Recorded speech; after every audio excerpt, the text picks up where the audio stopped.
Wuthering Heights by Emily Brontë.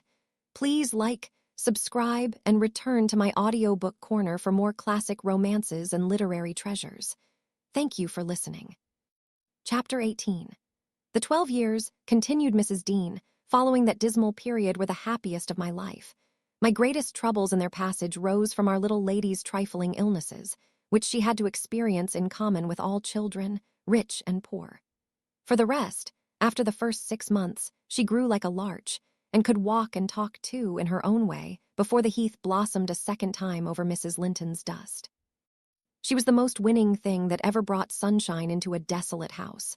A real beauty in face, with the Earnshaws' handsome dark eyes, but the Lintons' fair skin and small features and yellow curling hair. Her spirit was high, though not rough, and qualified by a heart sensitive and lively to excess in its affections. That capacity for intense attachments reminded me of her mother. Still, she did not resemble her, for she could be soft and mild as a dove, and she had a gentle voice and pensive expression. Her anger was never furious, her love never fierce. It was deep and tender. However, it must be acknowledged, she had faults to foil her gifts. A propensity to be saucy was one, and a perverse will that indulged children invariably acquire, whether they be good-tempered or cross. If a servant chanced to vex her, it was always, "I shall tell Papa." And if he reproved her, even by a look, you would have thought it a heartbreaking business. I don't believe he ever did speak a harsh word to her. He took her education entirely on himself and made it an amusement. Fortunately, curiosity and a quick intellect made her an apt scholar. She learned rapidly and eagerly and did honor to his teaching. Till she reached the age of 13, she had not once been beyond the range of the park by herself. Mr. Linton would take her with him a mile or so outside on rare occasions, but he trusted her to no one else. Gimmerton was an unsubstantial name in her ears. The chapel, the only building she had approached or entered, except her own home. Wuthering Heights and Mr. Heathcliff did not exist for her. She was a perfect recluse, and apparently perfectly contented. Sometimes, indeed, while surveying the country from her nursery window, she would observe, "Ellen, how long will it be before I can walk to the top of those hills? I wonder what lies on the other side. Is it the sea?" "No, Miss Cathy," I would answer. "It is hills again, just like these." "And what are those golden rocks like when you stand under them?" she once asked. The abrupt descent of Penistone Crags particularly attracted her notice, especially when the setting sun shone on it and the topmost heights, and the whole extent of landscape besides lay in shadow. I explained that they were bare masses of stone, with hardly enough earth in their clefts to nourish a stunted tree. "And why are they bright so long after it is evening here?" she pursued. "Because they are a great deal higher up than we are," replied I. "You could not climb them, they are too high and steep. In winter the frost is always there before it comes to us, and deep into summer I have found snow under that black hollow on the northeast side." "Oh, you have been on them," she cried gleefully. "Then I can go too when I am a woman. Has Papa been, Ellen?" "Papa would tell you, miss," I answered hastily, "that they are not worth the trouble of visiting. The moors, where you ramble with him, are much nicer, and Thrushcross Park is the finest place in the world." "But I know the park, and I don't know those," she murmured to herself. "And I should delight to look round me from the brow of that tallest point. My little pony Minnie shall take me some time." One of the maids, mentioning the fairy cave, quite turned her head with a desire to fulfill this project. She teased Mr. Linton about it, and he promised she should have the journey when she got older. But Miss Catherine measured her age by months, and "Now am I old enough to go to Penistone Crags?" was the constant question in her mouth. The road thither wound close by Wuthering Heights. Edgar had not the heart to pass it, so she received as constantly the answer, "Not yet, love, not yet." I said Mrs. Heathcliff lived above a dozen years after quitting her husband. Her family were of a delicate constitution. She and Edgar both lacked the ruddy health that you will generally meet in these parts. What her last illness was, I am not certain. I conjecture they died of the same thing, a kind of fever, slow at its commencement, but incurable, and rapidly consuming life towards the close.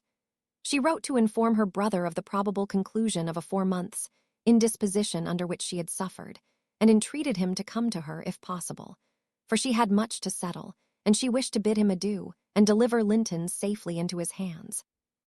Her hope was that Linton might be left with him, as he had been with her. His father, she would fain convince herself, had no desire to assume the burden of his maintenance or education. My master hesitated not a moment in complying with her request. Reluctant as he was to leave home at ordinary calls, he flew to answer this, commending Catherine to my peculiar vigilance in his absence, with reiterated orders that she must not wander out of the park, even under my escort.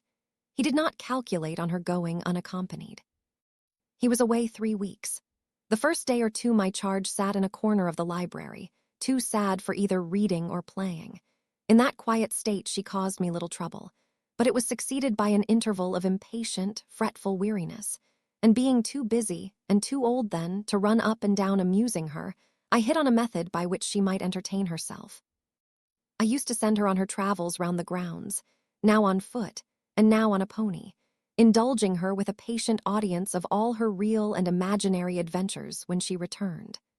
The summer shone in full prime, and she took such a taste for this solitary rambling that she often contrived to remain out from breakfast till tea, and then the evenings were spent in recounting her fanciful tales. I did not fear her breaking bounds, because the gates were generally locked, and I thought she would scarcely venture forth alone if they had stood wide open. Unluckily, my confidence proved misplaced. Catherine came to me one morning at 8 o'clock and said she was that day an Arabian merchant going to cross the desert with his caravan, and I must give her plenty of provision for herself and beasts, a horse and 3 camels, personated by a large hound and a couple of pointers. I got together good store of dainties and slung them in a basket on one side of the saddle, and she sprang up as gay as a fairy. Sheltered by her wide-brimmed hat and gauze veil from the July sun, and trotted off with a merry laugh, mocking my cautious counsel to avoid galloping and come back early. The naughty thing never made her appearance at tea. One traveler, the hound, being an old dog and fond of its ease, returned, but neither Cathy nor the pony nor the 2 pointers were visible in any direction. I dispatched emissaries down this path, and that path, and at last went wandering in search of her myself. There was a laborer working at a fence round a plantation on the borders of the grounds. I inquired of him if he had seen our young lady. "I saw her at morn," he replied. "She would have me to cut her a hazel switch, and then she leapt her galloway over the hedge yonder where it is lowest and galloped out of sight." You may guess how I felt at hearing this news. It struck me directly she must have started for Penistone Crags. What will become of her? I ejaculated, pushing through a gap which the man was repairing, and making straight to the high road. I walked as if for a wager, mile after mile, till a turn brought me in view of the heights, but no Catherine could I detect, far or near. The crags lie about 1.5 miles beyond Mr. Heathcliff's place, and that is 4 from the Grange, so I began to fear night would fall ere I could reach them. And what if she should have slipped in clambering among them, I reflected, and been killed or broken some of her bones?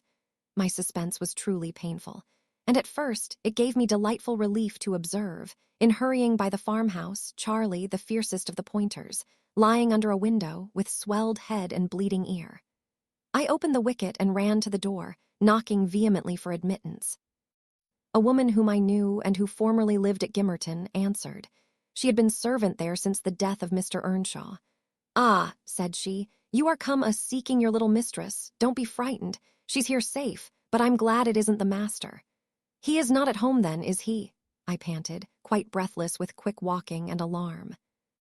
"No, no," she replied. "Both he and Joseph are off, and I think they won't return this hour or more. Step in and rest you a bit." I entered, and beheld my stray lamb seated on the hearth, rocking herself in a little chair that had been her mother's when a child. Her hat was hung against the wall, and she seemed perfectly at home, laughing and chattering in the best spirits imaginable to Hareton, now a great, strong lad of 18, who stared at her with considerable curiosity and astonishment, comprehending precious little of the fluent succession of remarks and questions which her tongue never ceased pouring forth. "Very well, miss," I exclaimed, concealing my joy under an angry countenance. "This is your last ride, till Papa comes back. I'll not trust you over the threshold again, you naughty, naughty girl." "Aha, Ellen," she cried gaily, jumping up and running to my side. "I shall have a pretty story to tell tonight, and so you found me out. Have you ever been here in your life before? Put that hat on and home at once," said I. "I'm dreadfully grieved at you, Miss Cathy. You've done extremely wrong. It's no use pouting and crying. That won't repay the trouble I've had, scouring the country after you. To think how Mr. Linton charged me to keep you in, and you stealing off so. It shows you are a cunning little fox, and nobody will put faith in you anymore. What have I done? Sobbed she, instantly checked.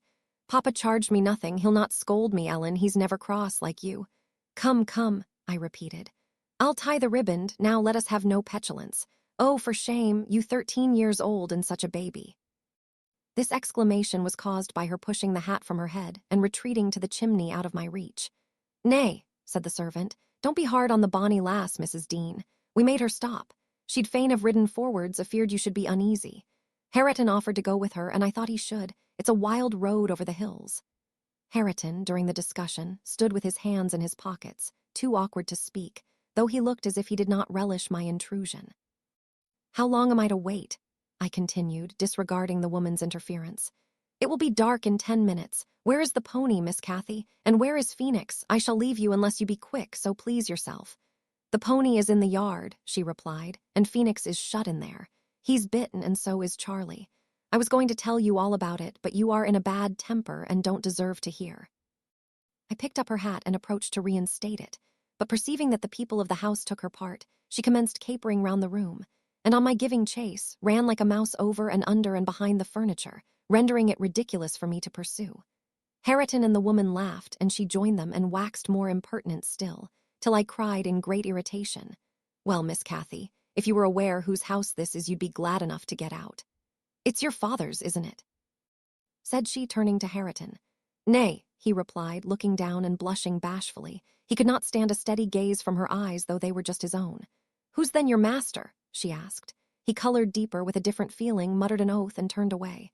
Who is his master? Continued the tiresome girl, appealing to me. He talked about our house and our folk. I thought he had been the owner's son. And he never said, miss. He should have done, shouldn't he, if he's a servant? Hareton grew black as a thundercloud at this childish speech. I silently shook my questioner, and at last succeeded in equipping her for departure. Now get my horse, she said, addressing her unknown kinsman as she would one of the stable boys at the Grange. And you may come with me. I want to see where the goblin hunter rises in the marsh and to hear about the farishes, as you call them, but make haste. What's the matter? Get my horse, I say. I'll see thee damned before I be thy servant, growled the lad. You'll see me what? Asked Catherine in surprise. Damned, thou saucy witch, he replied. There, Miss Cathy, you see you have got into pretty company, I interposed. Nice words to be used to a young lady, pray don't begin to dispute with him. Come, let us seek for Minnie ourselves, and be gone. But Ellen, cried she, staring fixed in astonishment, how dare he speak so to me? Mustn't he be made to do as I ask him? You wicked creature, I shall tell Papa what you said. Now then. Hareton did not appear to feel this threat, so the tears sprang into her eyes with indignation. You bring the pony, she exclaimed, turning to the woman, and let my dog free this moment. Softly, miss, answered the addressed. You'll lose nothing by being civil. Though Mr. Hareton, there, be not the master's son, he's your cousin, and I was never hired to serve you. He my cousin, cried Cathy with a scornful laugh. Yes, indeed, responded her reprover. Oh, Ellen, don't let them say such things, she pursued in great trouble. Papa is gone to fetch my cousin from London. My cousin is a gentleman's son. She stopped and wept outright, upset at the bare notion of relationship with such a clown. Hush, hush. I whispered, people can have many cousins and of all sorts, Miss Cathy, without being any the worse for it. Only they needn't keep their company, if they be disagreeable and bad. He's not my cousin, Ellen, she went on, gathering fresh grief from reflection and flinging herself into my arms for refuge from the idea. I was much vexed at her and the servant for their mutual revelations, having no doubt of Linton's approaching arrival, communicated by the former, being reported to Mr. Heathcliff, and feeling as confident that Catherine's first thought on her father's return would be to seek an explanation of the latter's assertion concerning her rude-bred kindred. Hareton, recovering from his disgust at being taken for a servant, seemed moved by her distress, and having fetched the pony round to the door, he took, to propitiate her, a fine crooked-legged terrier whelp from the kennel, and putting it into her hand, bid her whist. For he meant naught. Pausing in her lamentations, she surveyed him with a glance of awe and horror, then burst forth anew. I could scarcely refrain from smiling at this antipathy to the poor fellow, who was a well-made, athletic youth, good-looking in features, and stout and healthy, but attired in garments befitting his daily occupations of working on the farm and lounging among the moors after rabbits and game. Still, I thought I could detect in his physiognomy a mind owning better qualities than his father ever possessed. Good things lost amid a wilderness of weeds, to be sure, whose rankness far overtopped their neglected growth, yet, notwithstanding, evidence of a wealthy soil that might yield luxuriant crops under other and favorable circumstances. Mr. Heathcliff, I believe, had not treated him physically ill, thanks to his fearless nature, which offered no temptation to that course of oppression. He had none of the timid susceptibility that would have given zest to ill treatment, in Heathcliff's judgment. He appeared to have bent his malevolence on making him a brute. He was never taught to read or write, never rebuked for any bad habit which did not annoy his keeper, never led a single step towards virtue, or guarded by a single precept against vice. And from what I heard, Joseph contributed much to his deterioration, by a narrow-minded partiality which prompted him to flatter and pet him as a boy, because he was the head of the old family. And as he had been in the habit of accusing Catherine Earnshaw and Heathcliff, when children, of putting the master past his patience, and compelling him to seek solace in drink by what he termed their offled ways, so at present he laid the whole burden of Hareton's faults on the shoulders of the usurper of his property. If the lad swore, he wouldn't correct him, nor however culpably he behaved. It gave Joseph satisfaction, apparently, to watch him go the worst lengths. He allowed that the lad was ruined, that his soul was abandoned to perdition, but then he reflected that Heathcliff must answer for it. Hareton's blood would be required at his hands, and there lay immense consolation in that thought. Joseph had instilled into him a pride of name, and of his lineage.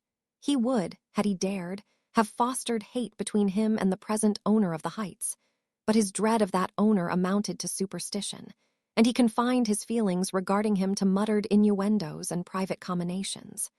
I don't pretend to be intimately acquainted with the mode of living customary in those days at Wuthering Heights. I only speak from hearsay, for I saw little. The villagers affirmed Mr. Heathcliff was near, and a cruel hard landlord to his tenants, but the house, inside, had regained its ancient aspect of comfort under female management, and the scenes of riot common in Hindley's time were not now enacted within its walls.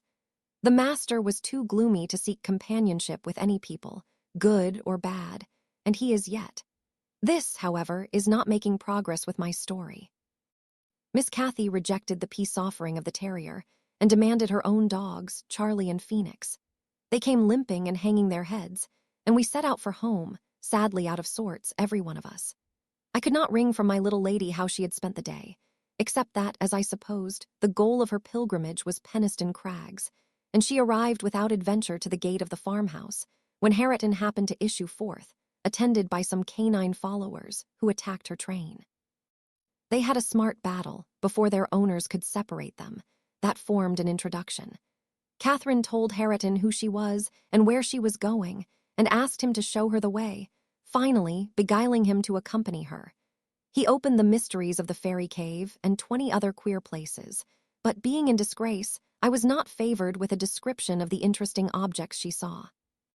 I could gather, however, that her guide had been a favorite till she hurt his feelings by addressing him as a servant, and Heathcliff's housekeeper hurt hers by calling him her cousin.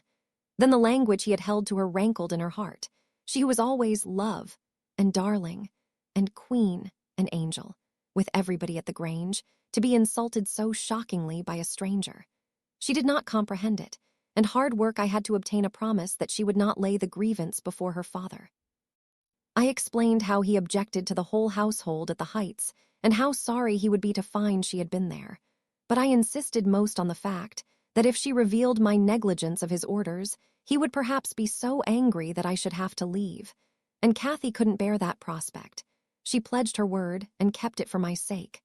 After all, she was a sweet little girl. Chapter 19. A letter, edged with black, announced the day of my master's return. Isabella was dead, and he wrote to bid me get mourning for his daughter and arrange a room and other accommodations for his youthful nephew. Catherine ran wild with joy at the idea of welcoming her father back, and indulged most sanguine anticipations of the innumerable excellencies of her real cousin. The evening of their expected arrival came. Since early morning, she had been busy ordering her own small affairs, and now attired in her new black frock, poor thing. Her aunt's death impressed her with no definite sorrow. She obliged me, by constant worrying, to walk with her down through the grounds to meet them. "Linton is just 6 months younger than I am," she chattered, as we strolled leisurely over the swells and hollows of mossy turf under shadow of the trees. "How delightful it will be to have him for a playfellow. Aunt Isabella sent Papa a beautiful lock of his hair. It was lighter than mine, more flaxen, and quite as fine. I have it carefully preserved in a little glass box, and I've often thought what a pleasure it would be to see its owner. Oh, I am happy, and Papa, dear, dear Papa.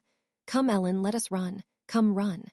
She ran and returned and ran again many times before my sober footsteps reached the gate, and then she seated herself on the grassy bank beside the path and tried to wait patiently. But that was impossible. She couldn't be still a minute. "How long they are!" she exclaimed. "Ah, I see some dust on the road. They are coming. No, when will they be here? May we not go a little way? Half a mile, Ellen, only just half a mile." "Do say yes, to that clump of birches at the turn," I refused staunchly. At length her suspense was ended. The traveling carriage rolled in sight. Miss Cathy shrieked and stretched out her arms as soon as she caught her father's face looking from the window. He descended, nearly as eager as herself, and a considerable interval elapsed ere they had a thought to spare for any but themselves. While they exchanged caresses, I took a peep in to see after Linton. He was asleep in a corner, wrapped in a warm, fur-lined cloak, as if it had been winter.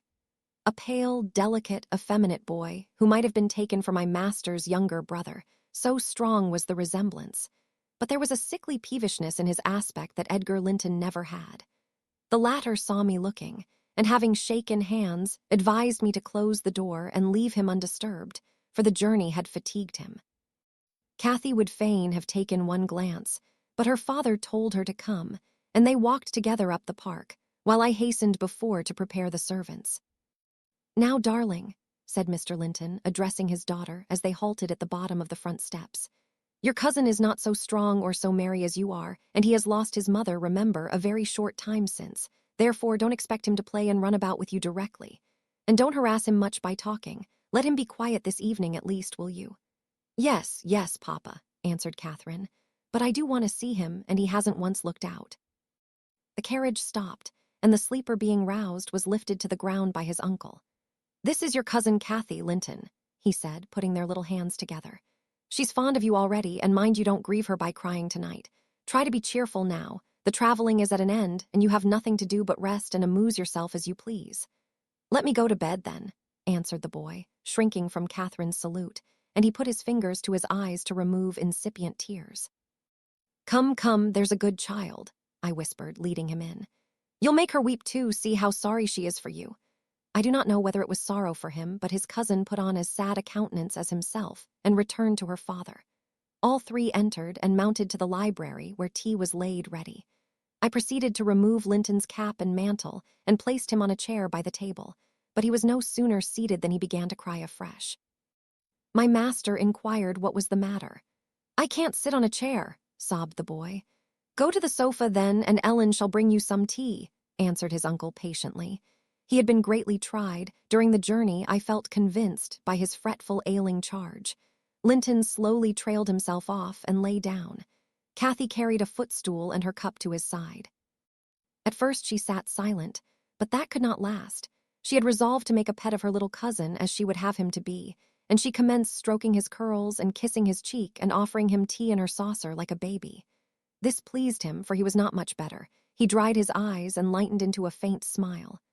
"Oh, he'll do very well," said the master to me, after watching them a minute. "Very well if we can keep him, Ellen. The company of a child of his own age will instill new spirit into him soon, and by wishing for strength he'll gain it." "Aye, if we can keep him," I mused to myself, and sore misgivings came over me that there was slight hope of that.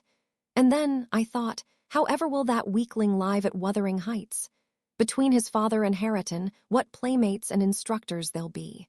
Our doubts were presently decided, even earlier than I expected. I had just taken the children upstairs after tea was finished and seen Linton asleep. He would not suffer me to leave him till that was the case. I had come down and was standing by the table in the hall, lighting a bedroom candle for Mr. Edgar, when a maid stepped out of the kitchen and informed me that Mr. Heathcliff's servant Joseph was at the door and wished to speak with the master. "I shall ask him what he wants first," I said, in considerable trepidation. A very unlikely hour to be troubling people, and the instant they have returned from a long journey. I don't think the master can see him. Joseph had advanced through the kitchen as I uttered these words, and now presented himself in the hall. He was donned in his Sunday garments with his most sanctimonious and sourest face, and holding his hat in one hand and his stick in the other, he proceeded to clean his shoes on the mat. "Good evening, Joseph," I said, coldly.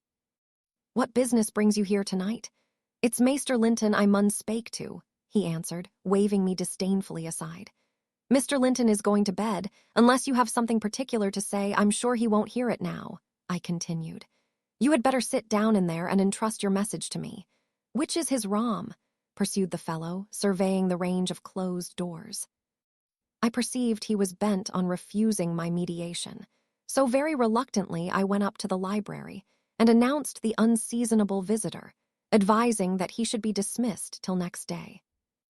Mr. Linton had no time to empower me to do so, for Joseph mounted close at my heels, and, pushing into the apartment, planted himself at the far side of the table, with his two fists clapped on the head of his stick, and began in an elevated tone, as if anticipating opposition. "Heathcliff has sent me for his lad, and I munn't go aback 'bout him." Edgar Linton was silent a minute. An expression of exceeding sorrow overcast his features. He would have pitied the child on his own account, but recalling Isabella's hopes and fears and anxious wishes for her son, and her commendations of him to his care, he grieved bitterly at the prospect of yielding him up, and searched in his heart how it might be avoided. No plan offered itself. The very exhibition of any desire to keep him would have rendered the claimant more peremptory. There was nothing left but to resign him. However, he was not going to rouse him from his sleep. "Tell Mr. Heathcliff," he answered calmly, "that his son shall come to Wuthering Heights tomorrow. He is in bed and too tired to go the distance now. You may also tell him that the mother of Linton desired him to remain under my guardianship, and at present his health is very precarious." "Noa," said Joseph, giving a thud with his prop on the floor and assuming an authoritative air. "Noa, that means naught. Heathcliff macks no account o' tea mother nor ye norther, but he'll hev his lad, und I mun tack him so enow ye know." "You shall not tonight," answered Linton decisively. "Walk downstairs at once and repeat to your master what I have said. Ellen, show him down. Go," and aiding the indignant elder with a lift by the arm, he rid the room of him and closed the door. "Vera wheel," shouted Joseph as he slowly drew off. "To morn he's come hisseln and thrust him out if he dar."